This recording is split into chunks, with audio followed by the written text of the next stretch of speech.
collaboration is key if we're going to do anything about climate change and work towards a more sustainable world.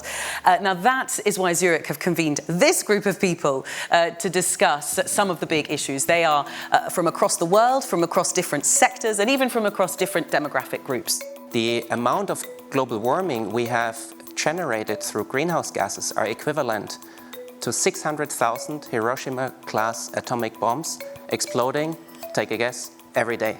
Or, if you calculate it down, that's 7 Hiroshima-class atomic bombs per second. I always like to say in 2021, we should not use the word "or" when it comes to climate change. Only use the 3 letters A and D, right? So we have to do everything we can. First, reduce massively as much as we can, and then remove. I think in order to achieve these extremely ambitious goals, and we are pretty sure that we can reach these goals, we have to do 2 things. The one thing is we need really new technologies to get down the greenhouse gas emissions drastically for the production, and the second thing we need is lots and lots of clean energy. We're seeing a lot of grassroots actions at the moment from small companies, entrepreneurs, innovators, young change makers who are leading by example.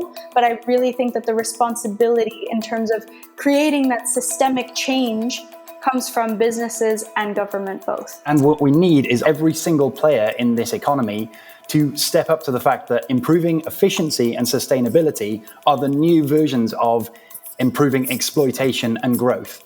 Because these things do exactly the same things, it's just that they bring the entire economy along with them and the entirety of humanity along with them, and most importantly, they bring the natural world that supports all of our lives along with it.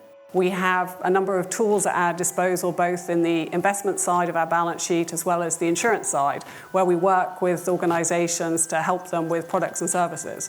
And it's using all of the levers that we have that's so important. And I think engagement is the number one most important lever that we have to talk to, whether it's investee companies or it's our insurance clients, about what are their needs. I think the pandemic is a fantastic opportunity to change behavior, because we haven't been driving that much, especially for corporate reasons, in the last 18 months.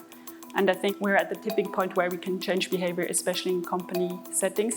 I'd like to touch on this idea that investment in sustainability or climate action can come at the expense or can be a huge challenge in climate action, or in the sort of development of economic development of the business, because that is a truly false dichotomy. And as we consistently see, investment in sustainability consistently comes with improving economic benefits and economic sustainability. And that exists at the local scale all the way up to the large scale, massive organizations that we see. You were asking about how do you kind of win over hearts and minds. I think, yes, there has to be an awareness piece to that. So having a few people who have the resource and the capability to do that research and to think about how to share that most effectively is really important. It's got to be embedded in the DNA of the organization. But I do think that companies need to have their own internal sustainability team that is focusing on the research, whichever industry they're in, to be able, at such a large level, implementing it into the company as well. So I think sustainability needs to become a large part of the DNA of any company on all levels.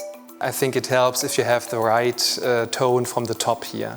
And here I think our board, especially Martin Brudermüller as CEO, doing a splendid job, and is really a front runner here for that topic.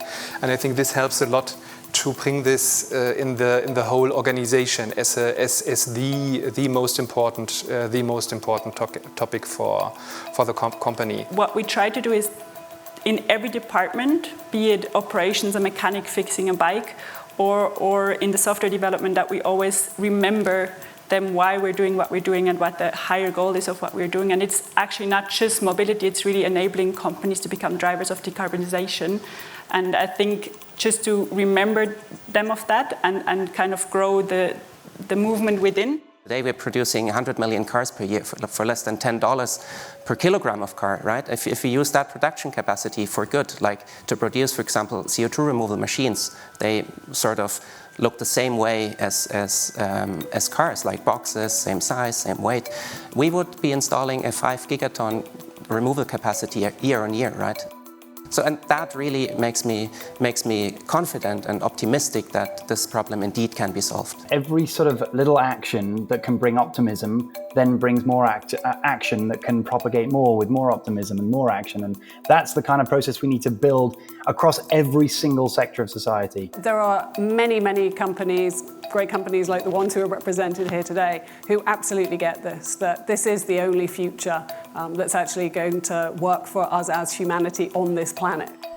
To continue the discussion on how we can protect our planet, go to cnbc.com/ztalks.